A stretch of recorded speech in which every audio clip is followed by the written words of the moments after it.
Of data collection হবে এটা আমি সংক্ষেপে বলবো এই কোনো নিয়ে আমি শেষ করবো মেথড অফ ডাটা আপনি স্যাম্পলিং সাইজ ডিটারমিনেশন হয়ে গেল either probability or non probability whatever you have selected the sampling এখন আপনি তথ্য কিভাবে মাঠ থেকে তথ্য সংগ্রহ করা যায় সেটা হলো বিষয় আমরা কি করি যে আমরা ওই গবেষণার উদ্দেশ্য অনুযায়ী কোশ্চেনিয়ার তৈরি করি না তাহলে কোশ্চেনিয়ার তৈরি করি তাহলে কোশ্চেনিয়ার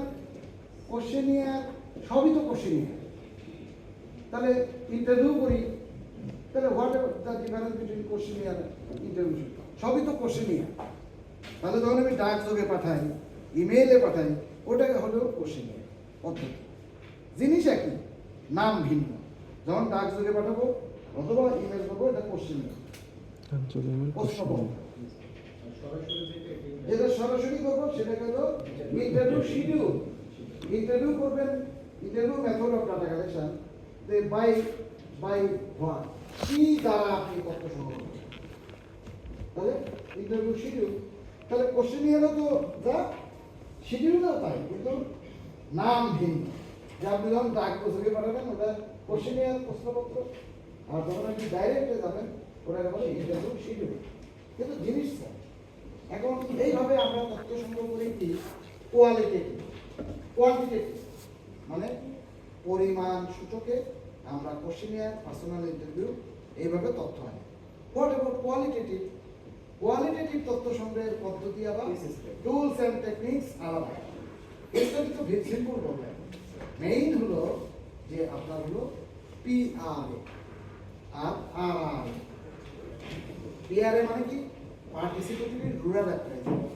আর একটা হলো আরআরএ হলো র্যাপিড রুরাল অ্যাপ্রাইজাল আপনি মন্ত্রী বললো এই ওই গ্রামে কি উন্নয়ন দরকার দেখে আসো আপনি ওই গ্রামে দল নিয়ে গ্রামের ঢুকলেন আর বাড়াই গেলেন চারিদিকে কি দেখলেন হাসপাতাল আছে না মাদ্রাসা আছে না স্কুল যা দেখলেন কত ধানি জমি আছে কয়টা পুকুর আছে না নাই স্কুল মাদ্রাসা একটা গ্লান্স আপনার টিম দেখলো লেখে দ্রুত মন্ত্রীকে বললো এই রাস্তা খারাপ যেমন আমি কালকে শহরে গেছি ওই কোটবাড়ি থেকে যে শহরে টমসন ব্রিজ মাঝখানে একটা জায়গায় ব্যাপক রাস্তা ভাঙা মানে ওই সিএনজি এরকম করে তাহলে এই যে আমি ডিসিকে এসে যদি বলি আপনি সিটি কর্পোরেশন ঠিক করে দেন তাহলে এই কাজ হয়ে গেল এইরকম আর কি আর র্যাপিড রুরাল ঠিক বোঝা গেছে কিনা সিম্পল হইতে বুঝাচ্ছি আচ্ছা র্যাপিড রুরাল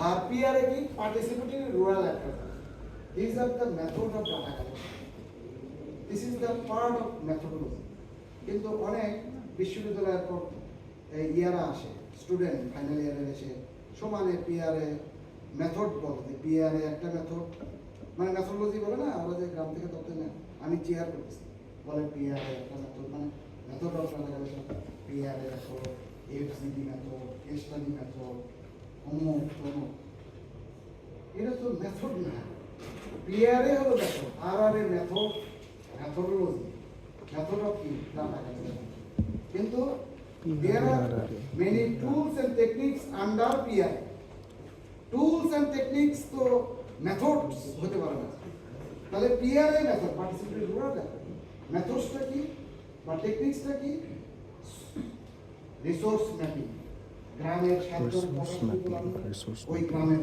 সে ড্র করবে এই রিসোর্স কি আছে মাটি রিসোর্স অথবা সোশ্যাল ম্যাপিং যে ওই গ্রামের রিসোর্স মানে শুধু রিসোর্স ধানি জমি পুকুর স্কুল মাদ্রাসা আর রিসোর্স ম্যাপ আর যখন সোশ্যাল ম্যাপিং গ্রামের এভরিথিং এভরি আসপেক্ট ড্র করা তাহলে this are the tools of techniques যে পিআর এর আন্ডারে social mapping resource mapping van diagram যেটাকে বলে চাপাতি diagram service in and service out ওই গ্রাম থেকে চাপাতির মাধ্যমে বলবে কি সার্ভিস এখান থেকে যায় কি প্রোডাক্ট এখান থেকে যায় কি প্রোডাক্ট এখানে আসে যেটা বেশি যায় সেটা বড় চাপাতি this one sort of techniques or tools to describe the village situation যে এইভাবে আমরা তথ্য আনি দেখ আপনি বিশ্ববিদ্যালয়ের প্রফেসর আগ্রহ আছেন আর বার্ডের ডাইরেক্টর রিসার্চ মানে উনি দেখতেছে আমার সাবজেক্টে যেমন এখানে যখন MBBS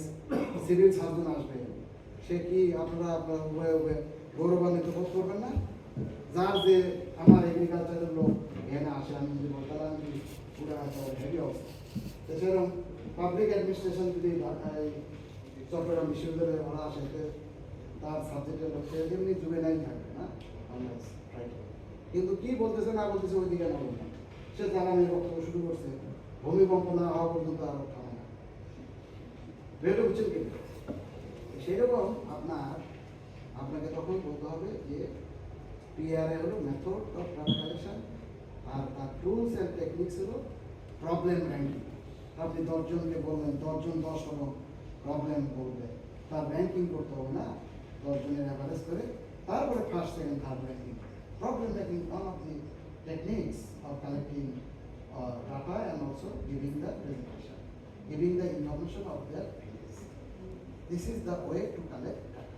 Even case study, one man reported to me that the case study, one of the method of data collection, of course. Only case study এর উপরেই বই লেখা যায়। 100টা কেস স্টাডি দিবেন, একটা বই বের হবে, research. Case study, PRA, FGD, focus group discussion. FGD দিয়ে আপনি তথ্য আনতে পারেন, যে 7 জনকে নিলেন, যে পার্টিকুলার ইস্যুতে জানতে চান, চেক লিস্ট থাকে, তাই না? চেক লিস্ট থাকে, চেক লিস্টের আমাদের টাইম ট্রেন্ড অ্যানালাইসিস। কি টাইম ট্রেন্ডটা কি? 60-এর দশকের চিকিৎসা ব্যবস্থা কেমন, 80-এর দশক, 2000, 2015, ফর এক্সাম্পল হার্ট, কি ক্রোনোলজিক্যাল চেঞ্জটা হার্ট ডিজিজের। আগে তো ডাক্তাররা ওই আমাদের ছিল প্রাণ রায়, এই না আমার গ্রামে সিরাজগঞ্জের ওই প্রাণনাথ এই বুড়া কুলপনা আমরা ছোট, ও হাত দেখেই জিগা দেখেই বাস ওষুধ দিয়ে, আর আমাদের দুনিয়ার টেস্ট করছে আপনারা স্যার। ওরা মানুষ দেখেই চিকিৎসা দেয়, আপনারাও পারেন, কিন্তু ওই টেকনিক আপনারা খুব কঠিন, আপনারাও পারেন। আপনারা নারী দেখলে সব দেখতে পারেন, কিন্তু নানান রকমের মানে আমাদের যে সোশ্যাল সায়েন্স। তাহলে কেস স্টাডি একটা পদ্ধতি গেল। আর কি থাকতেছে? ও আচ্ছা, এটা একটু আমি লিখে দেই। তাহলে পিআর টুলস এন্ড টেকনিক্সে বলছি যে টাইম ট্রেন্ড, আরো কেস স্টাডি, তারপরে আরো কি কি আছে আর কি, আরো অনেক কিছু আছে, ওদিকে যাচ্ছি না। আমরা এখানে দেখতেছি যে এই ফ্যাক্টস, এটা কি ইয়ে হয় না, ফোকাস হয় না। আপনাকে জানতে হবে যে আপনার what is the facts and figure. আমরা যে তথ্য আনি, কোনগুলোকে ফ্যাক্টস বলবো, কোনগুলোকে ফিগার বলবো বলেন তো? Facts and figure. ফিগার মানে সংখ্যা, 10, 20, 30, আর ফ্যাক্টস মানে হলো ঘটনা, শব্দ আকারে প্রকাশ করা। এই ক্লাসের সব ধনী ডাক্তার, এরা স্টাডি করে হেভি খাওয়ায় দেয়। আর এই গ্রুপের সব ডাক্তার হলো কেউ প্র্যাকটিস করে না, টাকা নাই, আমাদের আরো উল্টা টাকা দেওয়া হবে। কি ফ্যাক্টস বলতেছি না, আর ফিগারে যে এতজন ডাক্তার ধনী, এতজন ডাক্তার গরিব, এতজন ডাক্তারের রোগী হয় না।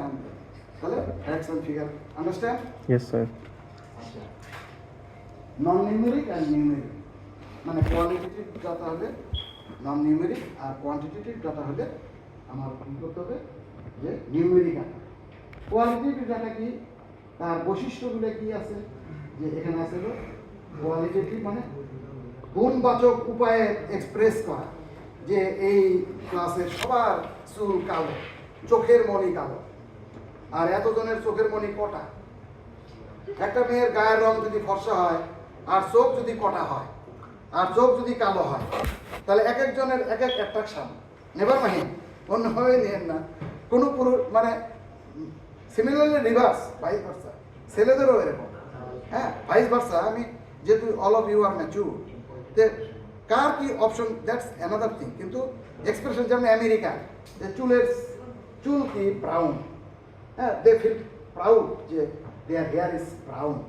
হ্যাঁ, ওই আমি মিশরে গেছিলাম, ওখানে গুয়েতেমালার একটা ছেলে আছে, ওর চুল brown. So he feel proud for his brown hair, because he is from Guatemala. They used to take snake, but we had snake to eat, but their main food is snake. সাপ খায় তারা, সাপ।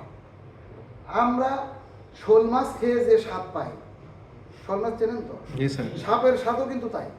কিন্তু আমি সাপের কথা শুনলে আমার ভমিটিং চলে আসবে, কিন্তু শোল মাছের কথা শুনলে রিভার্স। হ্যাঁ, ইয়া না ইয়া আসবে।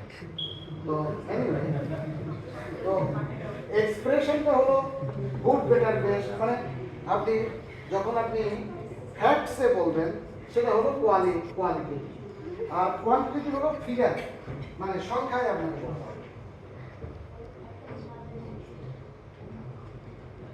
আচ্ছা, এখন কোয়ান্টিটেটিভে কি আছে?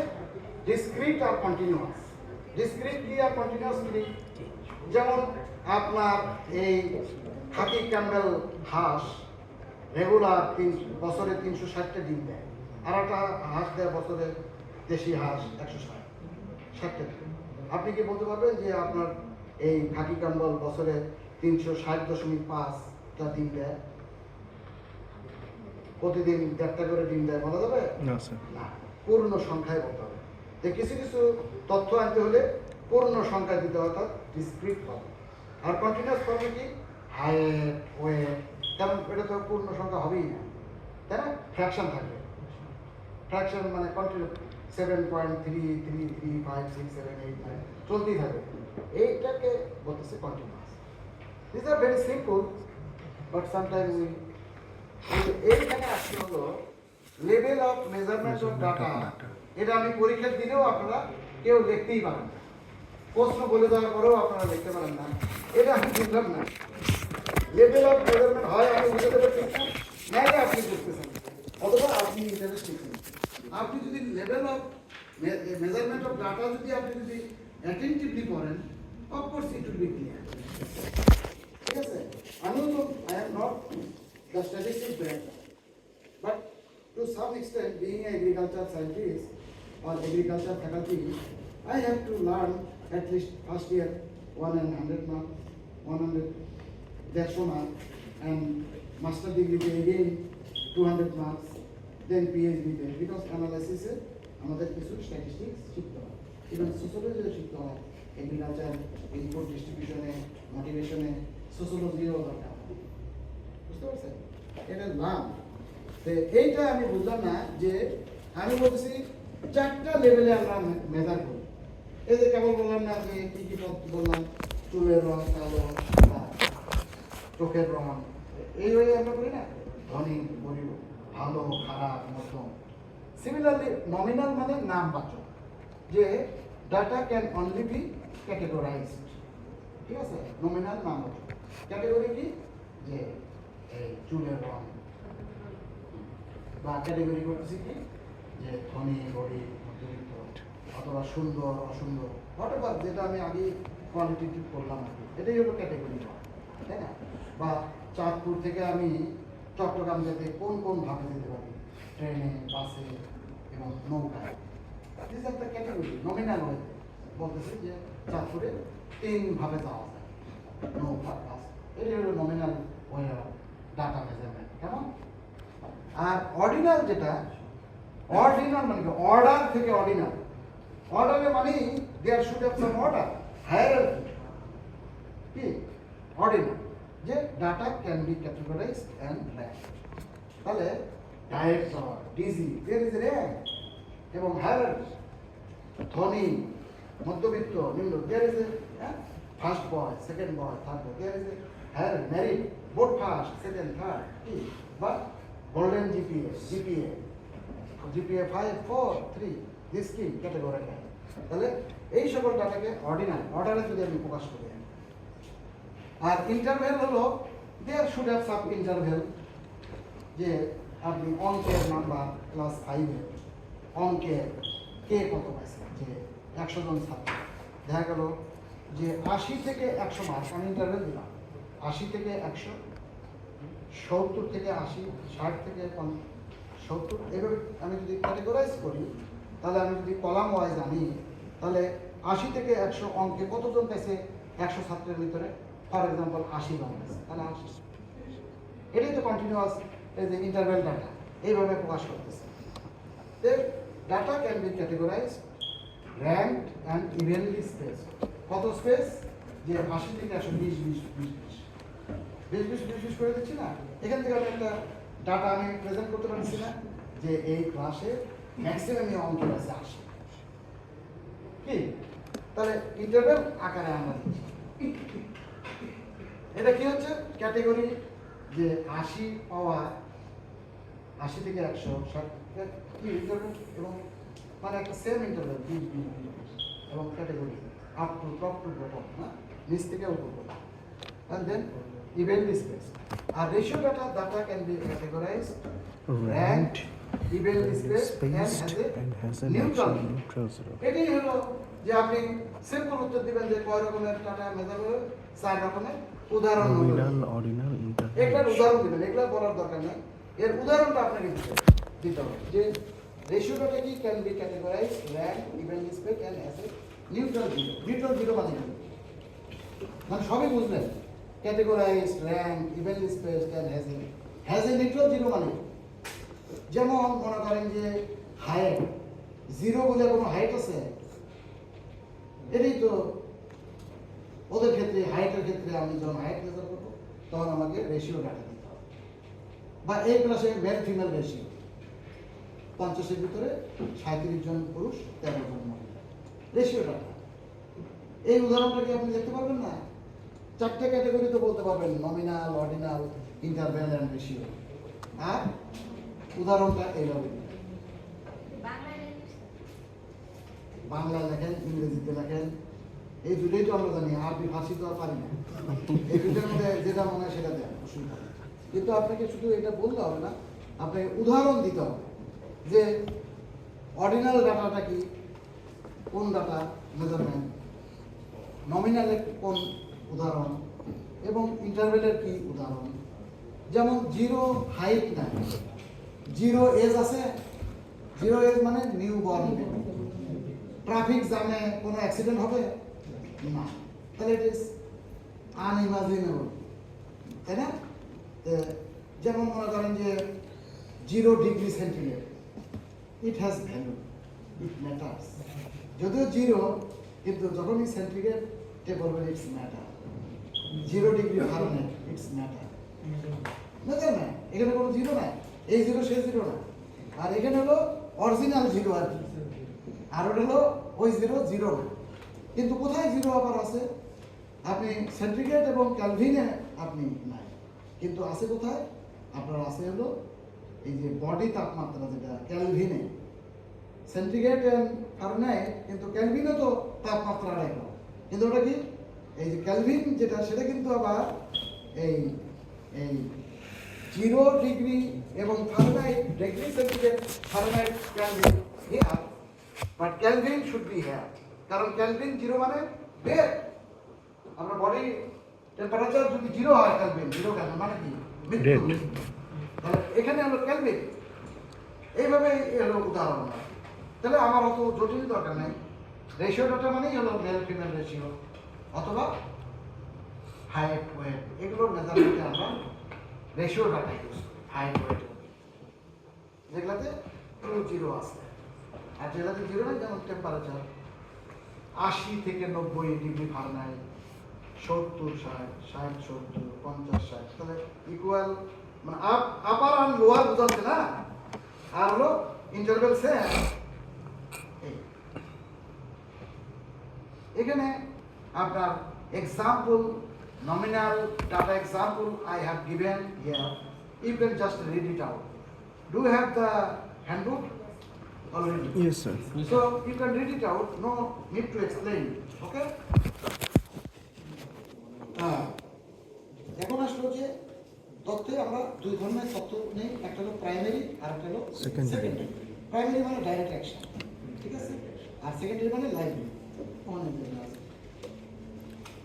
আর মোস্ট ইম্পর্টেন্ট যে প্রশ্ন আসলে আপনারা আবল তাবল লেখা শুরু করেন, to be consider for social scientist, even আপনারা ডাক্তারও কিন্তু আপনারা সবসময় বেসিক রিসার্চ করবেন, সোশ্যাল অপিনিয়ন সাথে করবেন। সেখানে আপনার এই জিনিসগুলো আপনাকে ইউ হ্যাভ টু রিয়েলাইজ। আমি পড়ায় যাচ্ছি, বলে যাচ্ছি, মুখস্থ স্লাইড নির্ভর পড়া করে যাচ্ছি, পরে আমারও মনে থাকে না যখন আমি খাতা দেখার সময় আমারও মনে হয়। তখন আমার বই বের করা লাগে কি যেন দিছিলাম মনে নেই। কারণ ওই একটাই মাথা 14 রকমের যন্ত্রণায় ভরা সার্কিট। আগেকার মানুষের এত 14 যন্ত্রণা ছিল না। আগেকার মানুষ বর্ষাকালে গিয়া ওই মাঠের মধ্যে গিয়ে কই মাছ ধরে আনতো, কারণ পুকুর থেকে উঠে পড়তো, কই ধরে নিয়ে আমরাই ধরছি। আমরা যখন ছোটকালে আমরা ওই বিলে যাইতাম বর্ষি নিয়ে মাছ মারতে। বর্ষাকালে কি মাছ মারার আনন্দ, শোলার ভিতরে ধান খেতের মধ্যে ডাটা পেতে দিতাম, শোল মাছ আটকে যেত। আবার পুকুরে বর্ষি বানালে ওই যে বসই মাছ মানে উঠেই পড়ে যায়, এটা ধরা যায় কি কঠিন, বসই মাছ বলি আমরা আমাদের ভাষায়। আর এখানে কি বলে কেটে কেটে লম্বা লম্বা সাপের মতো রেখে দেয় না, বাইং মাছ, আরেকটা কুইচা মাছ, কুইচা। এক কেজি ওটা কিন্তু আমরা পুকুরে খালা বসি দিয়ে মারতাম, কিন্তু ছুটে যেত, উঠেই ছুটে যেত। তখন তার ধরা জ্বর কাটানো, পুকুর তো এদিকে ধানের খেত, এদিকে পুকুর, মানে হরিবল অবস্থা, তবুও একটা আনন্দ ছিল। তো এখানেও এই বিষয়গুলো আপনাকে ইফেক্টিভ যে আপনি ডাটা তথ্য সংগ্রহ করে যে ইনভেস্টিগেটর সমানে করতেছেন। আমার আর জানালে খুঁজে পাচ্ছেন না, কেন বুঝতে বোঝে নিত, টাকা পয়সার ব্যাপার আছে। Time and budget very very important. একদিকে টাইম, রোজা এসে যেতেছে, তাদের দৌড়ঝাঁপ বেশি, আমাদের দৌড়, কারণ আমি 14 কাজে ব্যস্ত আছি, আমার পাচ্ছে না। এই জিনিসগুলো আপনাকে দেখতে হবে। মেথড অফ প্রাইমারি ডাটা, এই যেমন বললাম যে কোশ্চেনের একটা মেথড, এর স্ট্রেংথ উইকনেস আছে। তারপরে এই ইন্টারভিউ মেথড, এইখানেই কবি নিল যে দুটোই কিন্তু একই জিনিস এবং সেন্টার মানে ওয়ে অফ মেথডের উপরে ডিফারেন্ট নেই। যেহেতু টাস্ক যোগে পাঠাচ্ছেন বা ইমেল, ওই জন্য একটা কোশ্চেন নেয়। আর যখন আমি ইন্টারভিউ করতেছি তখন ওটাই ইন্টারভিউ। এখানে কি আছে, পার্সোনাল ইন্টারভিউ, যে structure, semi structure, unstructured question, এটা আপনারা জানেন তাই না? স্ট্রাকচার আনসার এটা তো জানেন। এটা স্ট্রাকচার হলো ফিক্সড ডিপোজিট, আর সেমি স্ট্রাকচার মানে অর্ধেক ফিক্সড অর্ধেক ওপেন, আর আনস্ট্রাকচার মানে কোনো কিছুই নাই, অল আর ওপেন, স্ট্রাকচার কিছু থাকবে না। আচ্ছা, টেলিফোন ইন্টারভিউ তো একটা বললাম পার্সোনাল ইন্টারভিউ, আপনি চেকলিস্ট নিয়ে গিয়ে ইন্টারভিউ। আর একটা টেলিফোন, আপনি ধান গবেষণার যে আইটি বিশেষজ্ঞ তাকে বলবেন, এই ভাই এই সেই আইটির আপনারা যে কাজ করতেছেন, কীভাবে আপনারা আইটি কি টুলস, কীভাবে কৃষকদেরকে জানাচ্ছেন, এক্সপানশন করতেছেন, ক্লাইমেট স্মার্ট ওয়েদার ফোরকাস্টিং, এখন যে ঘন কুয়াশা আলুর লেন্থ হাইট ধরবে, কী মেথডে কীভাবে আপনি ডাটা কালেকশন করতেছেন যে আগামী 7 দিন বৃষ্টি হবে, এটাকে কীভাবে forecast, this are the way you can, মানে you have a checklist or questionnaire you can ask over telephone. তাহলে প্রবলেমগুলো কি? অবশ্যই প্রবলেম আছে, তার সুবিধাও আছে অসুবিধা। সুবিধা কি? আমার টিএডিএ দরকার নাই, টেলিফোন বিল আর কয় টাকা আসবে, হোয়াটসঅ্যাপে কথা বলতে তো বিলই নেই। আর ডিসঅ্যাডভান্টেজ কি? আপনার সে হয়তো বারবার ফোন দেওয়া লাগতেছে, অথবা স্ট্রেট ফরওয়ার্ড কোশ্চেন দরকার। অ্যাম্বিগুইটি আলার প্রশ্ন হলে তো পার্সোনাল ইন্টারভিউ করলে এটা বুঝলাম না, বুঝায় খোঁচায় বলে তো প্রবলেম। স্ট্রেট সহজ সরল প্রশ্ন, in pointing, these are the advantages and disadvantages, but the method. Then come to the focus group interview already told, যে 10 জন ফোকাস গ্রুপ থাকবে, সে ওই পার্টিকুলার বিষয়ের জ্ঞান থাকবে, চেক লিস্টের মাধ্যমে তাকে কোশ্চেনের বিশাল, আর এফজিডি হলো চেক লিস্ট, মূল পয়েন্টে আপনি তথ্য আসবেন। আর এর জন্য নানা রকমের, এমনি আপনি গ্রামে গেলেন আর সব 10 জন চলে আসবে তা না, অ্যারেঞ্জমেন্ট করতে হবে। দিনাজপুরের ডিডি, এডি, জেডি, ট্রেনিং অফিসার, অমুক অফিসারের যোগাযোগ করে অ্যারেঞ্জমেন্ট করতে হবে, টাকা পয়সা দিতে হবে, এটা হচ্ছে ভীষণ, এগুলো দিস আর দ্য অ্যারেঞ্জমেন্ট করতে হবে। অ্যান্ড উইকনেসও আছে। Observation method very very important. আপনি একটা এলাকা অবজার্ভ করে, অবজারভেশনে স্ট্রাকচার এবং আনস্ট্রাকচার, অর্থাৎ আপনি একটা চেক লিস্ট নিয়ে যান, ওই জিনিসগুলো অবজার্ভ করবেন। আর একটা হলো না আনস্ট্রাকচার হইতে গেলে আপনার তো সব রিসার্চ মাথায় আছে, যা দরকার বা কোশ্চেনিয়ারের বাইরে, এফজিডির বাইরে আপনি সেটা রেকর্ড করতে পারেন, মেশিন রেকর্ড, অথবা মাথায় রাখতে পারেন, অথবা ডায়েরিতে লিখে রাখতে পারেন। এই হিডেন এবং আনহিডেন, হিডেনটা কি? অবজারভেশন, যেমন ডিজি বার আমাকে না বলে চলে আসে, তাহলে হিডেন, সে আমাকে অবজার্ভ করেছে। আর একটা হলো যে বললো যে ডিজি আসবে, তখন আমি কোট টাই ঘড়ি চশমা করে সুন্দরভাবে আমি যেভাবে দিচ্ছি তার সাথে হয়তো আরও অন্য কি। কিন্তু ন্যাচারালটা কোনটা? ন্যাচারাল অবজারভেশন ভেরি ভেরি যেটা really it is happening, that is very very important. আপনি মুখে বলে হ্যাঁ ওল্ড এজ অ্যালার্ম দিচ্ছি, ক্লাইমেট স্মার্ট ফোরকাস্টিং দিচ্ছি, ইন্স্যুরেন্স করছি, এবং ওয়েদার খারাপ হলে আমরা বলতেছি এই দেন সেই দেন, এগুলো তো চাপাবাজি হচ্ছে। কিন্তু আপনি যখন ন্যাচারাল গোয়েন্দা রিপোর্ট নেবেন তখন প্রকৃত আসবেন, সেই অনুযায়ী আপনাকে ব্যবস্থা নিতে হবে বা সেই অনুযায়ী পলিসি নিতে হবে, লাগিয়ে দিতে হবে। কেস স্টাডি যে অলরেডি বলছেন one of the method of data collection, এর কেস স্টাডিরও সুবিধা অসুবিধা আছে। তারপরে ডায়েরি মেথড, আপনি ডায়েরিতে নোট করবেন, কারণ আপনি গেলা নোট করবেন, আপনার লোকজন করতেছে, আপনি খালি ঘুরে বেড়াতেছেন, বাইরে গিয়ে বিড়ি ফুটতেছেন, হ্যাঁ, কিন্তু বিড়ি ফুটলে তো হবে না। এখানে যে আলাপ হচ্ছে ঠিক মতো নিচ্ছে কিনা। এখন মনে করেন বার্ড হয়তো সরকারি প্রতিষ্ঠান, সরকারের মাল ধরিয়ে মাল যা মানে তাই হোক না, কিন্তু যখন আপনি বিআইডিএস এর সাথে করবেন তারা সুপারভাইজার পাবেন, এত সহজ না। যখন ডনার, এফএও, ইউএনডিপি, ইউএসএইড এর গবেষণা করবেন এত সহজ না। ওদের সব গোয়েন্দা ফিটফাট আপনি প্রপারলি, কারণ এমনি কোশ্চেনের একজন আছে দাম দামে নো তাকে এফজিডি কোশ্চেন কোটা তার ভিতরের তথ্য আনতে হবে, বিষয়টা বুঝছেন কি? ডায়েরি মেথড আপনি এরা করতেছেন, আপনি মনে করেন যে এই সব মাথায় আছে গিয়ে আমি লিখবো, হবে না, কিন্তু আপনি আর ওই কাজেই থাকবেন না, অন্যরা বেটার হলো ডায়েরিতে পুট পাওয়া, যা যা এক্সট্রা আপনি this is one sort of data collection, যে খালি কোশ্চেনে আর খালি এফজিডি নো, ডায়েরিতে অবজারভেশন নো, খালি মুখে না বা মেশিনে না, মেশিনে হয়তো নষ্ট হয়ে গেছে, বেটার ডায়েরিতে নোট রাখা। এটা it will add value of your report during report writing. You just give the result, not discussion. Diary materials will help you to discuss the results. So why it is happening, why this result. তার মধ্যে থেকে অনেক কিছু শেখা আছে। আরেকটা important যেটা প্রশ্ন আসতে পারে আপনারা অস্থির হয়ে যান, যে how to maintain the quality